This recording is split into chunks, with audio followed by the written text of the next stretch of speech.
Ngenes, Noah Okafor gagal gabung RB Leipzig. Nasib nahas menimpa Noah Okafor. Penyerang AC Milan dikabarkan gagal bergabung dengan RB Leipzig. Beberapa hari terakhir, Okafor dikabarkan akan meninggalkan AC Milan. Ia memutuskan cabut dari Rossoneri karena ia minim mendapatkan jam bermain di klub Serie A tersebut. Okafor sendiri dilaporkan akan pindah ke Jerman. Klub Bundesliga, RB Leipzig dilaporkan tertarik untuk menggunakan jasanya. Namun transfer ini dipastikan batal terjadi. Okafor harus kembali ke San Siro karena transfer ini batal terrealisasi.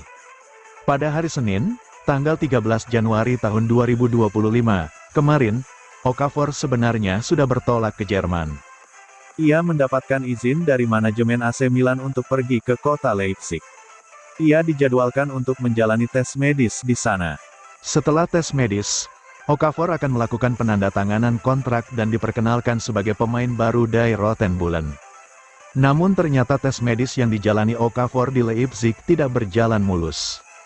Tim medis Leipzig menemukan cedera pada sang penyerang. Cedera ini dianggap bisa mengganggu performa sang pemain selama membela Leipzig.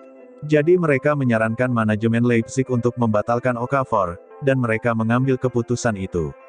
Batalnya transfer Okafor ke Leipzig ini berpotensi mempengaruhi rencana transfer AC Milan. Pasalnya Rossoneri berpotensi batal merekrut Marcus Rashford yang mereka proyeksikan untuk memperkuat lini serang mereka pasca kepergian Okafor.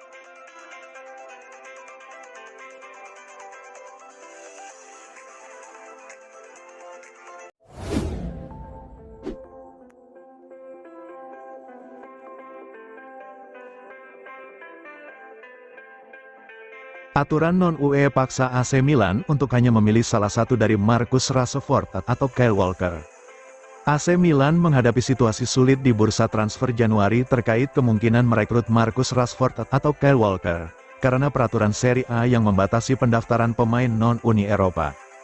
Meskipun Milan memiliki peluang untuk mendatangkan kedua pemain internasional Inggris tersebut, aturan Liga hanya memungkinkan mereka untuk mendaftarkan salah satu dari mereka. Serie A memiliki batasan ketat terkait jumlah pemain non-UE yang dapat didaftarkan oleh setiap klub dalam satu jendela transfer.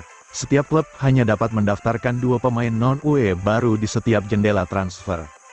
Mulai musim tahun 2024 sampai 2025, aturan ini diperketat lebih jauh untuk pemain dari negara tertentu, termasuk Inggris, Albania, dan Swiss. Dalam setiap jendela transfer, klub Serie A sekarang hanya diperbolehkan mendaftarkan 1 pemain Inggris, dan 1 pemain Albania, terlepas dari jumlah total pemain non-UE yang tersedia. Dengan status Inggris sebagai negara non-UE pasca Brexit, pemain Inggris kini dianggap sama dengan pemain dari negara non-UE lainnya.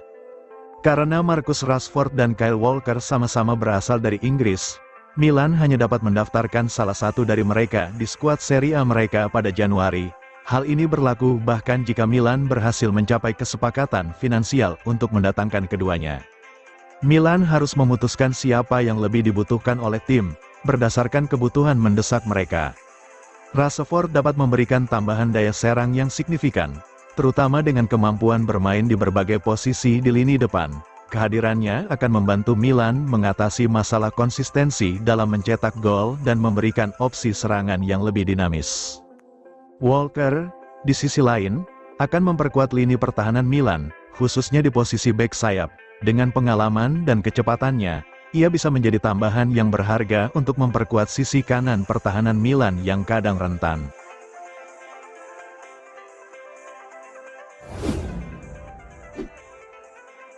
Mentalitas dan konsistensi AC Milan jadi PR terbesar Sergio Conceição.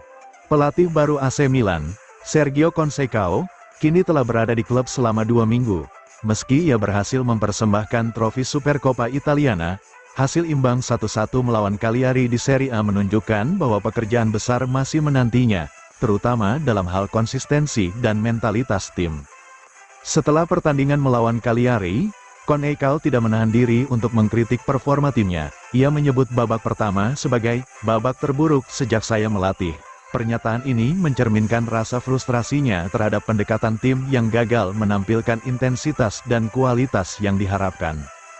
Salah satu pertanyaan besar yang dihadapi Conceição adalah, Bagaimana mungkin Milan mampu mengalahkan tim-tim besar seperti Juventus dan Inter, tetapi kesulitan menghadapi tim seperti Cagliari? Konseikao percaya bahwa masalah ini lebih bersifat mental daripada teknis atau taktis. Setelah kemenangan besar di Supercoppa, ia mengharapkan timnya tampil dengan intensitas tinggi melawan Cagliari. Sebaliknya, Milan tampil lesu di babak pertama, memberikan ruang bagi tim tamu untuk menciptakan beberapa peluang berbahaya. Pelatih asal Portugal ini menyadari bahwa inkonsistensi kronis Milan bukanlah masalah baru. Ia telah mengidentifikasi kelemahan dalam mentalitas pemain, terutama dalam menghadapi tim-tim yang bermain bertahan dengan disiplin. Konseikao juga kecewa karena timnya gagal menerapkan rencana permainan yang telah dipersiapkan dengan baik selama sesi latihan di Milanello. Dalam latihan, para pemain menunjukkan pemahaman yang baik tentang cara menyerang blok rendah, memenangkan bola kedua, dan mencegah serangan balik. Namun, ketika berada di lapangan, banyak pemain inti gagal mengeksekusi rencana tersebut dengan baik. Hal ini menjadi perhatian serius bagi Konseikao, karena ia merasa timnya memiliki potensi untuk tampil lebih baik. Ia bertekad untuk menyelidiki penyebab kegagalan ini, baik dari segi teknis maupun mental. Konseikao tahu bahwa Milan tidak memiliki banyak waktu untuk memperbaiki diri. Dengan persaingan ketat di Serie A dan ambisi untuk lolos ke Liga Champions musim depan, setiap poin sangat berharga. Pertandingan berikutnya, melawan Como akan menjadi ujian penting bagi Rossoneri untuk menunjukkan respons yang kuat. Konseikao berharap timnya bisa belajar dari kesalahan melawan Cagliari dan tampil dengan intensitas serta fokus yang lebih baik.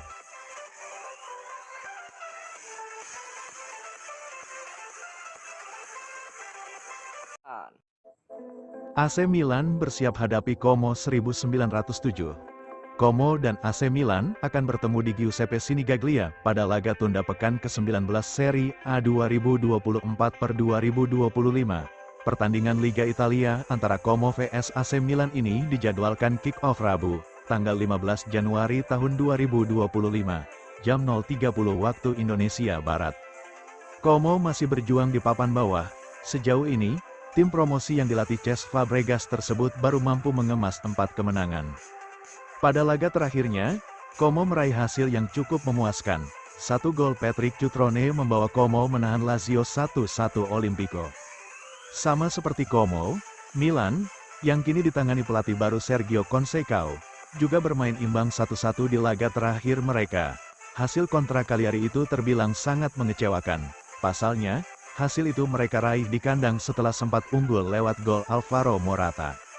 Pahitnya lagi, hasil seri melawan Cagliari di San Siro itu justru dialami Milan setelah menjuarai Supercoppa Italiana, Piala Super Italia, di mana mereka mengalahkan Juventus dan Inter Milan. Penyakit Milan ketika masih ditangani Paulo Fonseca, di mana mereka meraih hasil-hasil memuaskan melawan tim-tim kuat, tapi gagal menang melawan tim-tim yang di atas kertas lebih lemah, sepertinya belum teratasi. Apakah itu bakal terulang saat tandang ke markas Como nanti?